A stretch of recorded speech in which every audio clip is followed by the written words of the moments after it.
한국의 반도체 산업이 붕괴될 수도 있습니다. 이게 무슨 소리냐고요? 오늘 방송에서 집중적으로 다뤄볼 테니까요. 한번 들어보시기 바랍니다.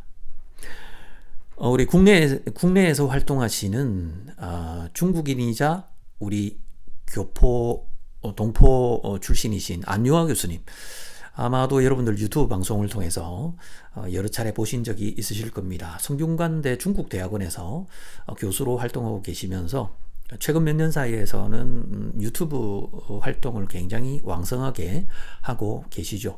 그런데 최근에 반도체 산업과 관련된, 그리고 또 치포 동맹, 그리고 미국이 중국의 반도체 이 굴기를 꺾어 놓으려 하는 여러 이 상황들을 놓고 아주 흥미로운 해석을, 아니 굉장히 좀 무서운 해석을 내놓으셨습니다. 그래서 이 부분에 대한 이야기, 그에 더해서 제 개인적인 생각과 해석을 뇌피셜까지도 좀 섞어서 여러분들과 함께 나눠보도록 하겠습니다. 안유아 교수님의 주장의 핵심은요, 바로 이겁니다. 미국이 치포 동맹으로 이 일본과 한국과 대만, 이제 그 중에서도 핵심은 한국과 대만이 되겠죠.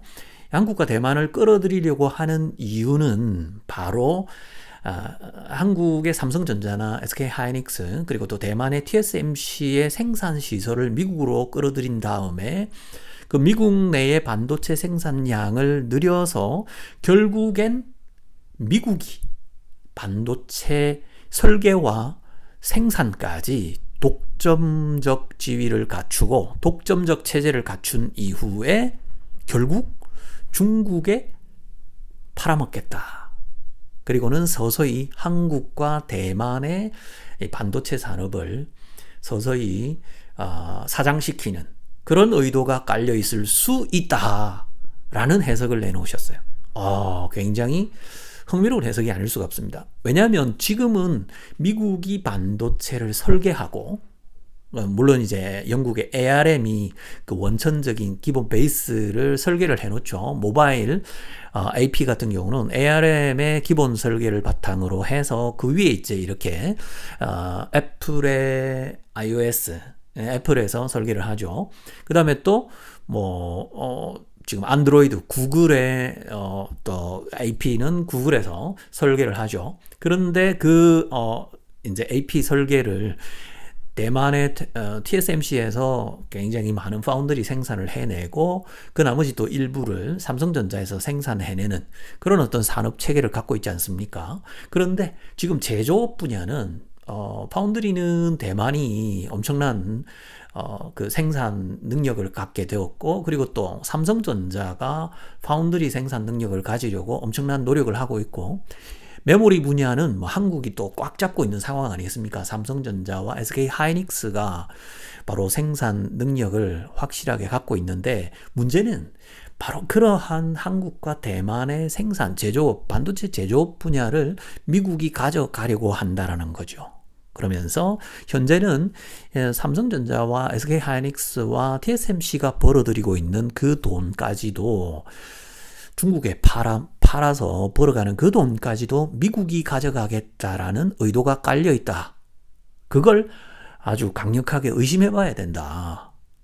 만약에 그 의도가 그대로 진행이 되게 될 경우에는 결국에 한국과 대만의 이 반도체 산업, 이 반도체 제조업이잖아요. 이 제조업 이 시스템이, 산업 체계가 완전 붕괴되어 버릴 수도 있다. 라는 그런 아주 좀 무서운 해석을 내놓으셨습니다. 물론 개인의 견해라고 치부할 수도 있고 하지만 그냥 흘려버릴 수 있는 그런 견해는 아니라는 생각이 듭니다. 그에 더해서 저는 지금 그 돌아가고 있는 이 국제 정세를 바라보면 중국이 대만을 침공하려는 그 의도가 어느 정도 밑그림이 그려지고 있는 그런 상황 가운데서 대만의 TSMC는 이 전쟁의 위협에 직면해 있는 그런 상황을 상정하지 않을 수 없다는 생각이 들거든요. 지금 중국에서는 사실상 대만을 지금 물론 이제 하나의 중국이라는 좀 상징적인 그런 구호로 지금은 대만을 뭐 하나의 대만성이라고 이렇게 표현을 하면서 중국의 영토이다라고 이렇게 확고한 자기 의지를 가지고 있는 상황이지만 앞으로는 물리적으로도 대만을 중국 이 중앙정부에 소속된 하나의 진짜 성으로 대만성으로 만들 그럴 의도가 지금 있는 것 같습니다. 또 어제 또 일론 머스크가 아주 흥미로운 발언을 했죠. 물론 이것 때문에 대만으로부터는 엄청난 욕을 들어먹었습니다. 일론 머스크가 최근에 아주 좀 이상한 발언들을 많이 하고 있는데요. 저 러시아가 우크라이나에 차지한 그 영토들 그냥 우크라이나는 인정하고 평화안, 이 전쟁을 빨리 끝낼 수 있는 방법은 그냥 러시아가 차지한 그 영토를 러시아 영토로 인정하고 이 평화 협상을 반면에 이제 우크라이나는 또 나토 가입이라든지 다른 어떤 중립국화라든지 다른 것들을 얻어내야 한다. 그러면서 빨리 전쟁을 종결시켜야 한다라는 그런 중재안을 일론 머스크가 내놨다가 우크라이나는 물론이고 국제사회로부터 서방 세계로부터 엄청난 비난을 들었죠. 그런데 또 어제 대만은 홍콩처럼 앞으로 되어야 한다. 홍콩이 어떻게 됐습니까? 최근 몇 년 사이에 자치적인 그 어떤 정부 형태는 거의 다 이제 자율적 정부 형태는 다 사라지고 완전 중국의 중앙정부로 귀속되는 그런 단계를 아주 심하게 지금 밟아오지 않았습니까? 그래서 지금은 홍콩이 서구 세계에서 바라봤을 때는 완전히 그냥 중국으로 귀속되어 버렸다. 더 이상 예전의 홍콩이 아니다. 라고 판단을 한 나머지 홍콩에서 수많은 이 자본이 떠나고 있는 금융 이 회사들이 많이 떠나고 있는 그런 상황이라는 걸 이제 안타까워하고 있는 현실 아니겠습니까? 그런데 대만마저도 중국의 하나의 그 일부가 되어야 한다. 중국의 중앙정부의 통제를 받는 그런 이 지역이 되어야 한다. 라는 발언을 일론 머스크가 내놓아서 굉장한 논란이 일어나고 있는 거 여러분들 아마 뉴스를 통해서 보셨을 겁니다. 그런데 중국의 중앙정부는요, 중국의 공산당은 지금 앞으로 향후 특히 얼마 전에는 시진핑이 2027년까지는 대만을 중국의 영향력 안에 확고하게 두기 위해서 2027년까지는 대만 접수, 뭐 좋게 표현하면 접수죠. 안 좋게 표현하면은 침공이 될 텐데요. 그걸 계획하고 준비해라 라는 그런 명령이 내려졌다라는 일부 보도가 있기도 했습니다. 그런데 과연 중국 내부의 준비 상황은 어떠할까? 물론 이제 제가 지금 중국으로 복귀한 지 아직 얼마 안 됐기 때문에 뭐 잘 알지는 못하지만 앞으로 이렇게 중국에서 지내면서 여러 이 돌아가는 상황들을 좀 바라보면서 여러 가지 좀 해석들을 할 수 있지 않을까라는 그런 생각이 듭니다. 물론 전쟁이 일어나지 않아야 되고 또 비극적인 그런 어떤 뭐 물리적인 침공이나 이런 일들이 일어나지 않는 것이 최상의 것인데, 하지만 만에 하나 그런 형식이 준비가 되어지고 있고 또 그것이 만약에 실행이 되게 된다면 이 동아시아에 굉장히 큰 변화가 일어날 수도 있다라는 생각이 들었습니다. 그렇기 때문에 앞으로 향후 5년 동안 2027년까지 어떤 일이 일어날지 아무도 장담할 수 없는 노릇이 아닐까. 왜 우리가 우스갯소리로 그런 이야기를 하잖아요. 대만을 지키는 것은 대만 군대가 아니라 대만의 TSMC다. 그 대만의 TSMC가 만약에 없다면 대만의 안보가 굉장히 위험해질 수 있다라는 그런 이야기를 하거든요. 대만의 TSMC가 없다면 미국이 대만을 지키려 할까? 라는 그런 이야기를 대만 내에서도 그런 이야기를 많이 한다고 하거든요. 사실상 그렇죠. 미국 입장에서 볼 때는 미국의 뭐 애플이나 또 구글이 고객사고요. 그리고 또 TSMC는 바로 그 오더를 받아서 실제 반도체를 생산하고 있는 비메모리 시스템 반도체를 생산하는 생산 기지 아니겠습니까? 그런데 바로 그 대만의 TSMC가 타격을 받는다. 폭격을 받는다. 만약에 이렇게 된다면 TSMC가 멈춰버리게 된다면 미국의 이 산업에도 경제에도 엄청난 타격이 올 수도 있다라는 것.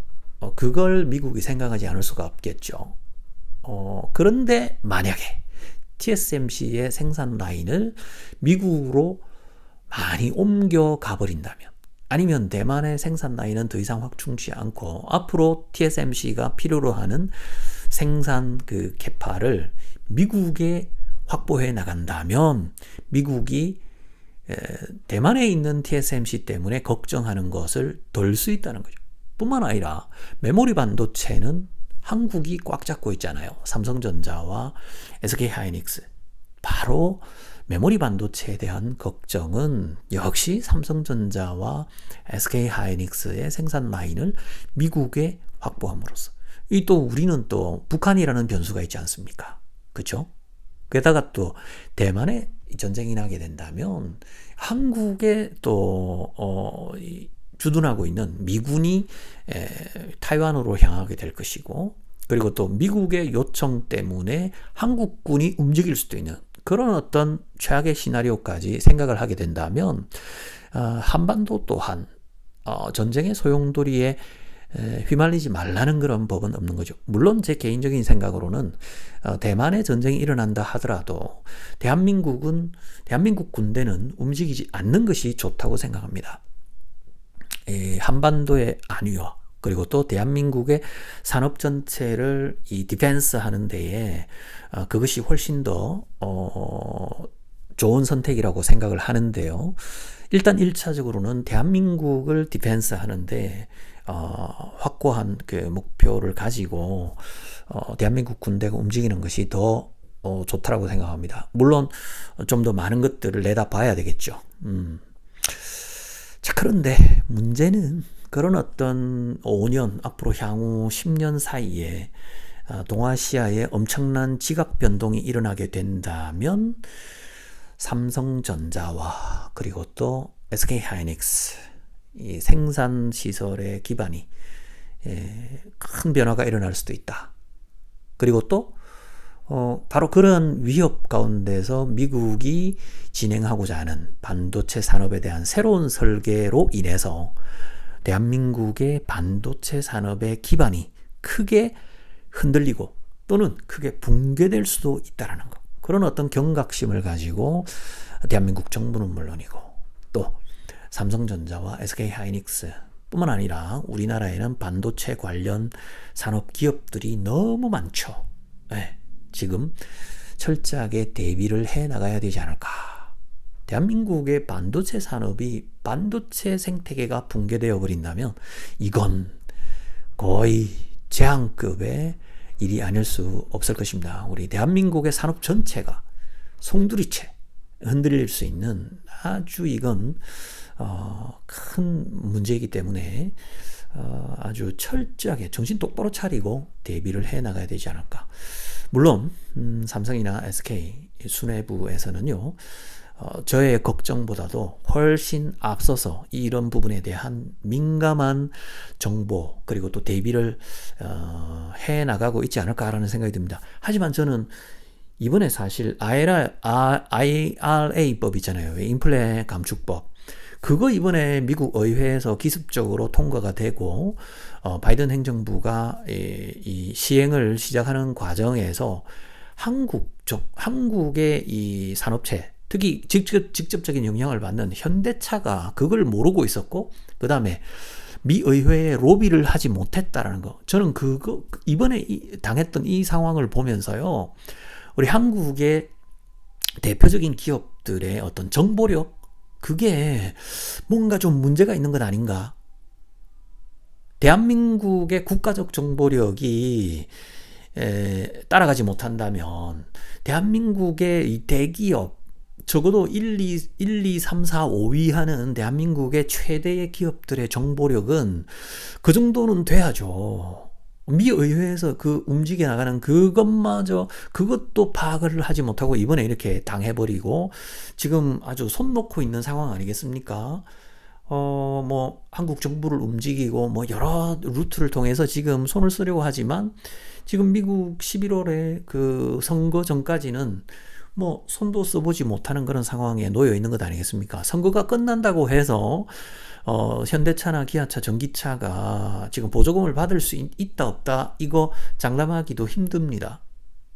저는 이런 지난번에 바로 이번에 겪은 이 일을 반면교사 삼아서 거울로 삼아서 좀 삼성전자나 SK하이닉스가 좀 그룹 차원에서의 정보력을 강력하게 가동해야 한다고 생각합니다. 미국 쪽은 물론이고요. 그리고 또 중국 쪽, 그리고 타이완 쪽 아주 다양한 루트를 통해서 이런 정보력을 최대한 발휘해서 철저하게 대비를 해 나가지 않으면 이 대한민국의 미래, 대한민국의 반도체 산업, 삼성전자가 크게 흔들릴 수도 있고 SK하이닉스가 크게 흔들릴 수도 있는 그 위기를 미연에 방지해야겠다라는 거 말씀드리고 싶습니다. 자, 그러면 이 시간에 아주 중요한 이야기를 나눴는데요. 이것이 단지 저 한 사람의 기우였으면 좋겠습니다. 하지만 이런 기우가 현실화될 가능성이 전혀 없는 것이냐?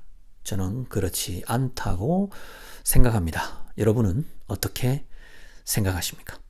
다음 시간에 뵙겠습니다.